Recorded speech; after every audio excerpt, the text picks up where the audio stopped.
السلام عليكم ورحمة الله وبركاته. طبعا بالنسبة للقاحات راح أذكرها لكم. كل الفيديوهات القديمة التي كنت أتكلم فيها عن اللقاحات اتركوها، انتبهوا على هذا النظام الجديد. هذا نظام جديد تربية مستخدم في معظم البلدان، إلا في العراق لم يكن مستخدم سابقا.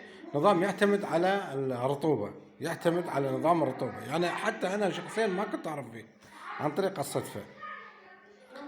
ما راح أتكلم على هذا النظام لأن أنا تكلمت عليه سابقا، لكن مستقبلا إن شاء الله راح أتكلم عليه دائما نتكلم عليه بإسهاب، يعني بشكل متوسع. لكن اليوم أعرج على اللقاحات. معظم المربين من يخابروني يقول لي اكتب لي اللقاحات. زين عاد احنا ليش مسوين فيديو؟ ليش مسوين فيديو؟ احنا دا نذكر اللقاحات بالفيديو مال اليوتيوب. زين انت يعني مو واحد واثنين يتصلون، مئات عشرات الناس يوميا يتصلون يخابرون، يكتبون لي كتابه طبعا على الواتساب، لكن ما لحق اجاوبهم. ما لحق، يعني اذا صار عندي فراغ اجاوبهم، لكن ما لحق.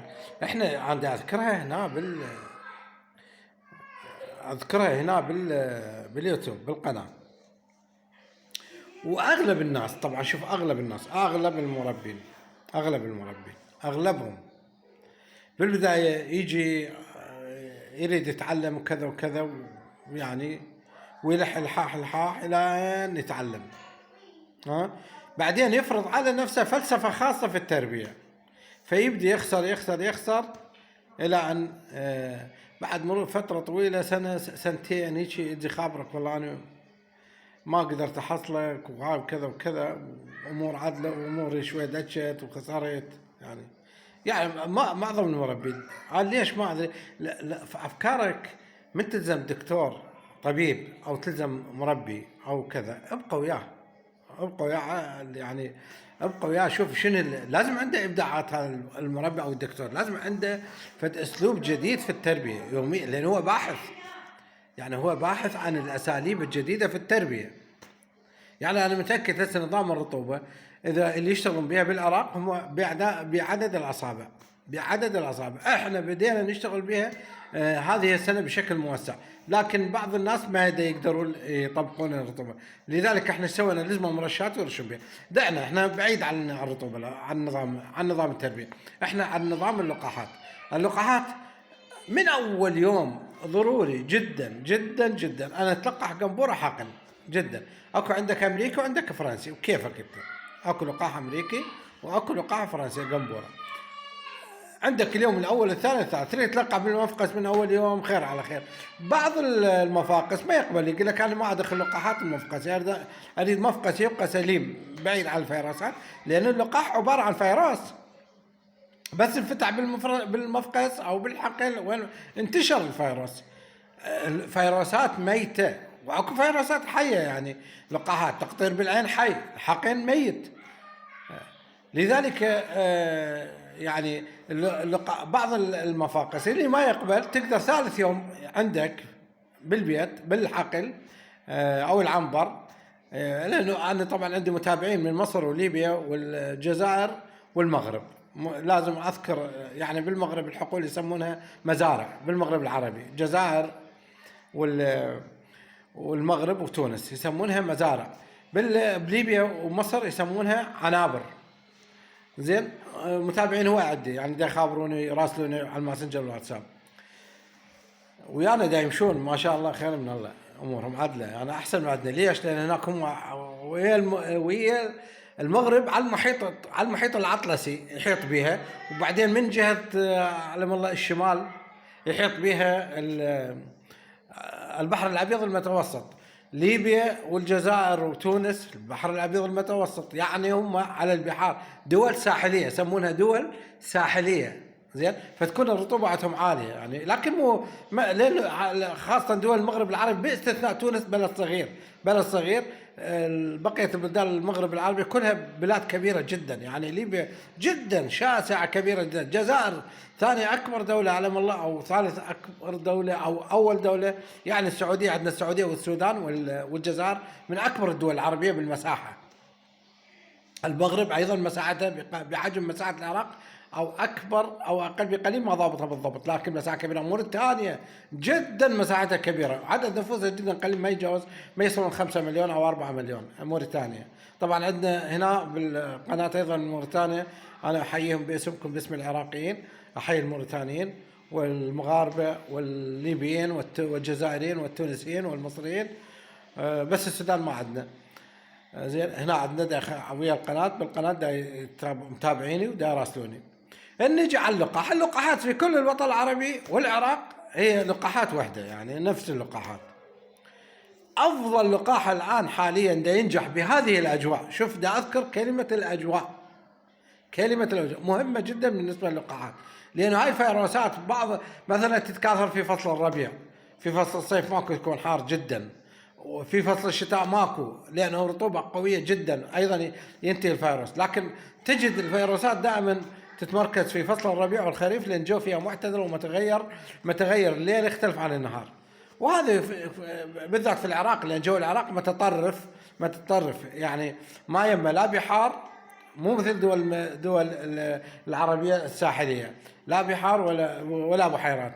العراق دوله متطرف، فيها جو متطرف، يعني حار جاف صيفا، بارد قارس شتاء. المهم احنا نظام اللقاح عندنا، نرجع على اللقاح. نظام اللقاح كالاتي. طبعا راح تقولون طول باللقاح، لازم بعض الشغلات نذكرها. تلقح لقاح ثنائي باللحم، ثنائي، ماكو داعي تلقح ثلاثي. H5 نادر من النوادر ان تاتي ببلاد اللحم. يعني دائما H5، يعني اعرف قاعه بالطارميه انضربت قبل 3 سنوات، انضربت H5 وقاعه بسامر، بعد ما اعرف غير ذن اثنين قاعتين ضربنا H5، البقيه كلها H9. ولذلك اكو عندنا لقاح ثنائي ولقاح ثلاثي. اللقاح الثنائي هو النيوكاسل والH9 انفلونزا الطيور، واكو ثلاثي لكن غالي، ماكو داعي. احنا ليه غالي؟ يعني 110 دولار يسوي سعره، ماكو داعي. احنا اللقاح هذا ب$60، ب$60 اللي هو اللقاح الثنائي نيوكاسل زائدا H9. انجليزي اكو فرنسي، هن ارقى نوعيات، واكو الماني واكو ايطالي. هاي الاربع نوعيات. وقسم يقولوا حتى الكوري ممتاز، يعني حتى الكوري جيد، وقسم يقولوا حتى المصري لا باس جيد يعني. زين، هاي اللقاح الثنائي. هاي وين حقن بالابره. وعندنا ايضا حقن بالابره قنبوره. لا تنطي قنبوره رش، ولا اقول شرب بالماء ابد، لا ضعيفه ل 78 ولا القويه 228، لا تنطيها نهائيا. اضرب حق اضمن. يعني انا اكو دكتور ميسر ابو المكتب الاواصر البيطري، يعني هذا مستورد رئيسي، قال لي خطيتك هنا برقبتي هنا، قال لي جماعتك خلي يلقحون قنبوره حقن. وفعلا لحد الان ها صار سنه نشتغل حقن قنبوره، ما انضربنا نهائيا قنبوره. زين، حقن بالقنبوره انهيها فرنسي او امريكا، اثنين الراقيات. وعندنا صار عندنا الحقن الثنائي اللي هو نيوكاسل، حفظوه انا دا اكرر حتى ما تنسون. نيوكاسل زائدا H9. صار عندنا نوعين، هذا الاثنين حقن. عندنا اللقاح الاخ اللي هو اللقاح نيوكاسل فيتابيس الضعيف. نيوكاسل فيتابيس احيانا يجي وحده فيتابيس واحده، لا صوتها فيتابيس حقن ضعيف، او كلود 30 هذا الهولندي ايضا ضعيف، يعني كلود 30 ويجيك مخلوط يا اما اي 5 يا. وهذا ايضا احنا ايش عندك تيدارون وزائدا نيوكاسل، كل وحده احيانا تجي وحده واحيانا يجي مخلوط. اذا اجى مخلوط خير على خير، واذا جاء وحده بعد عادي. يعني شنو يعني اخذ كل واحده وحده، اخذ فيتابيس والنيوكاسل، واخذ الاي بي تيدرون وحدها، يعني اثنين. وعندك ايبرد ايضا هذا يسمونه العتره الثانيه مال نيوكاسل، العفو مال الايبي، العتره الثانيه مال الايبي. اذا اكو خير على خير، واذا ماكو انت لقح الكيدرون والنيوكاسل. تقطير بالعين طبعا ذني، تقطير بالعين. بعد ماكو لا تلقح الى ان تبيع، الى ان تبيع. لكن لو كان عندك تريد تبقى الطير 50 يوم مثلا، 50 يوم تريد تبقى الطير 50 يوم، لا بهاي الحاله لازم تلقح بعمر 35 او 38، تلقح لقاح رش، تلقح لاسوته رش. لكن ممكن متابعة عن طريق الفحص المختبري او عن طريق خبرتك. يعني هسه انا عن طريق الخبرة اعرف الدجاج مستحق لقاح نيوكاسل لو لا. شلون تعرفه مستحق لو لا؟ تتابع الطير اذا شوفه يتثاوب، شوف شو هذا ابسط علامة لاستحقاقه لقاح نيوكاسل، افضل علامة. شلون واحد نعسان بشر منين يقوم يتثاوب، زين ما اقدر هسه ما بي، انا ما نعسان، ما اعرف الثواب. هسه ثوابت الشكل بالضبط هيك يقوم يتثاوب الطير. زين هذا شنو معناه استحقاق لقاح نيوكاسل. وهذا الكلام انقله اليكم من دكتور مصري كبير، دكتور مصري معترف به دوليا في البيطرة. زين وفعلا الله يجازيه بالخير على هذه المعلومة المهمة جدا. بنشوف يكثر، تنتظر يوم 3 ايام يبدا يكثر التثاؤب، انت روح لقح بعد، عندك صار استحقاق، صار هو هذا يعتبره فحص مختبري بلاش. زين بعد شو عندنا علامة من علامات ظهور نيوكاسل. عندك علامة نيوكاسل إذا كنت أنت منتبه جدا جدا طلع عندك تكرم ضرق أخضر. لكن الضرق أخضر عندك أنواع، تسمم يسوي ضرق أخضر، ونيوكاسل يسوي ضرق أخضر. زين وفلانزا الطيور يسوي ضرق أخضر. شو سواني؟ عندك بالذات الخلط بين النيوكاسل والتسمم، ذنيتين يسوون ضرق أخضر. أجلكم الله. شو تسوي؟ تفرش لك قواني أو نايلون شيء وتنطي 24 ساعة ساحب سموم، واخلط وياه مدرر احسن حتى الطير هم يرتاح. 24 ساعة موت كيلر ساحب سموم. هاي ساحب السموم بعد ال 24 ساعة مباشرة اذا عندك تسمم ينتهي الضرق الاخضر، ينتهي تماما. زين هذا شيء يدل انه عندك تسمم. اذا ما انت وراح يعني انت عندك نيوكاسل. يعني شوف إذا طلع ضرق أخضر بنيوكاسل يعني أنت وصلت إلى مرحلة متقدمة، يعني شغلتك راح تقوم تخوف ذيك الساعة، تطفر رأسه. ثاني يوم تروح تجيب اللقاح مباشرة تلقح.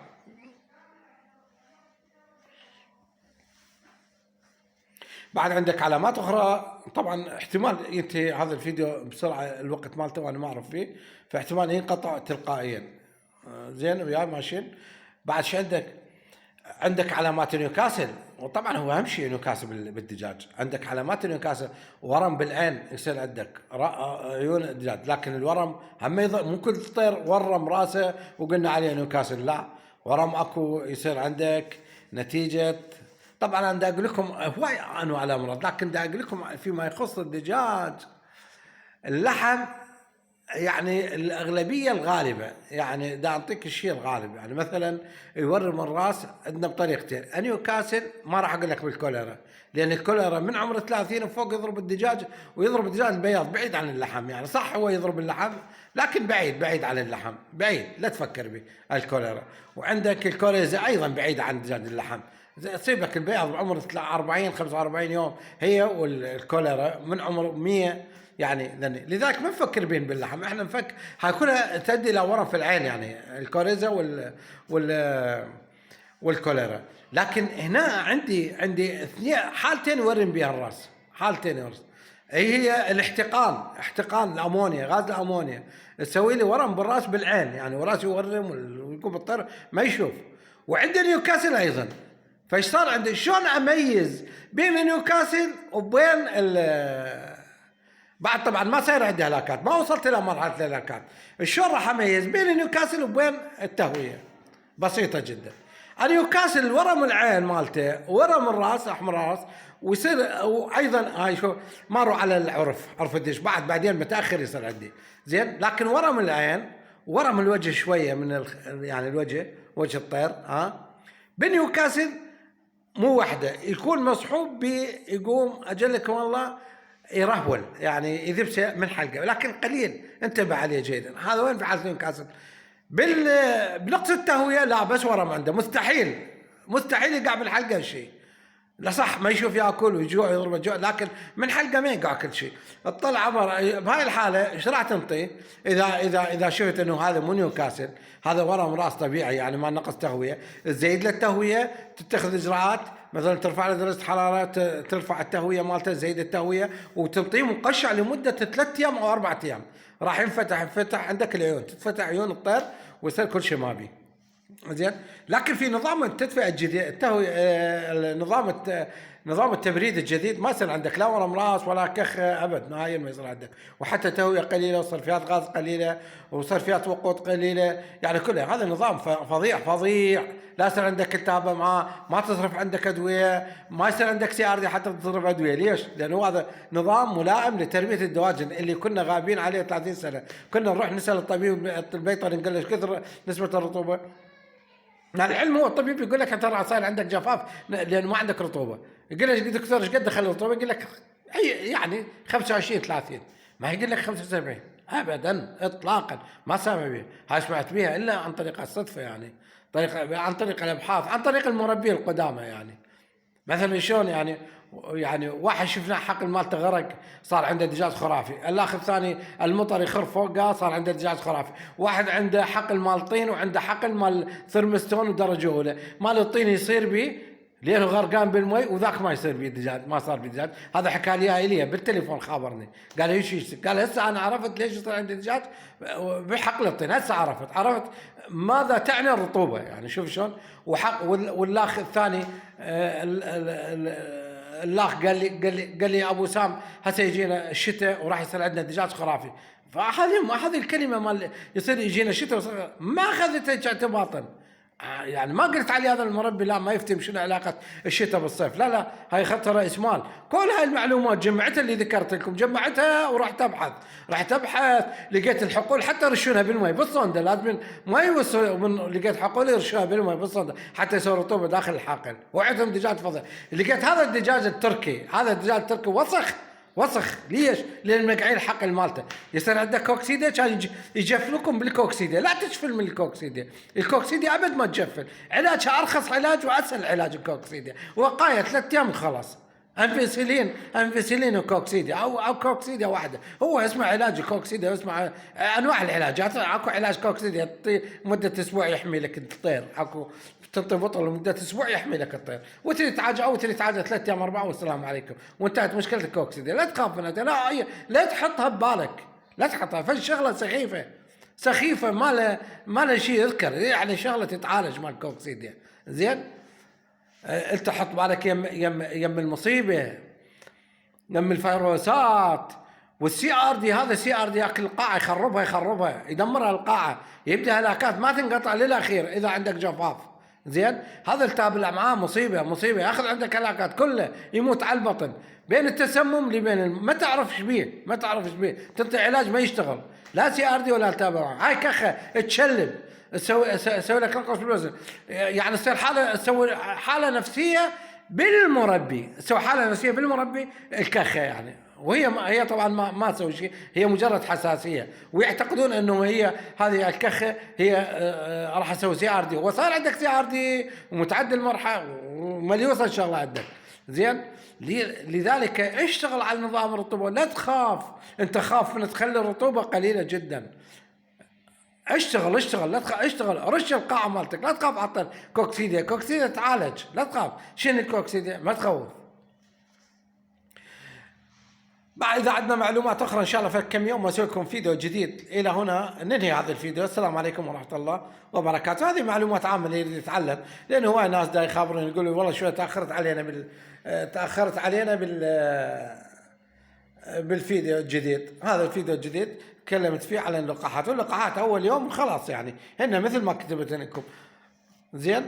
يلا السلام عليكم ورحمة الله وبركاته، وإن شاء الله أدعو الله سبحانه وتعالى أن يرزقكم. طبعا اللي ما يعجبه يقول هذا حكي ما يفيد، هاي اعتمد أخي على معلوماتك الخاصة، أنت ما لك علاقة. هاي ناس، أكو ناس تريد تشتغل مثلي أو كذا، يعني أكو ناس تريد تشتغل ويقول لك استفادينا، وأكو ناس لما تعجب المعلومات تروح يعني شوف لك دكتور سايسه اشتغل وياه، ويا واحد مربع اخر، ويا نفسك اقرا وطور نفسك. لا تظل تنتقد، لا تظل تنتقد. احنا اذا تنتقد شو نسوي؟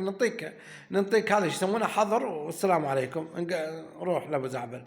هذا السلام عليكم ورحمه الله وبركاته. انتهي الفيديو لهذا اليوم، وان شاء الله تكونوا بخير، والله يرزقكم من اوسع ابوابه.